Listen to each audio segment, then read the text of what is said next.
તો ચાલો મિત્રો, આપણે શ્રેણી ચેપ્ટરમાંથી 2022ની અંદર જે પીએસઆઈની પ્રિલિમ પરીક્ષા લેવાય તેની અંદર આ ક્વેશ્ચન પૂછાયેલો છે.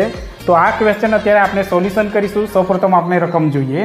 તો જો અહીંયા 10, 21, એક્સની સ્થાને કયું મૂલ્ય આવે એ આપણે શોધવાનું છે. 83, 165 અને 331, બરાબર.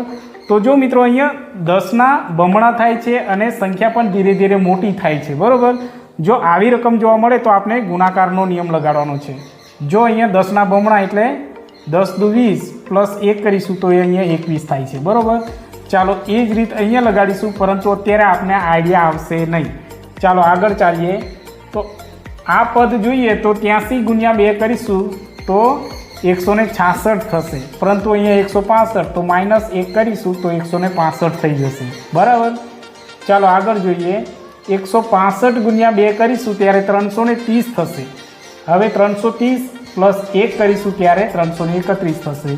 તો જો મિત્રો, અહીંયા આપણે સિરીઝ ખ્યાલ આવી ગયો. ગુણ્યા 2 પ્લસ 1 ગુણ્યા 2 -1, બરાબર. તો અહીંયા પ્લસ છે તો અહીંયા ગુણ્યા 2 કરીને -1 થશે, બરાબર.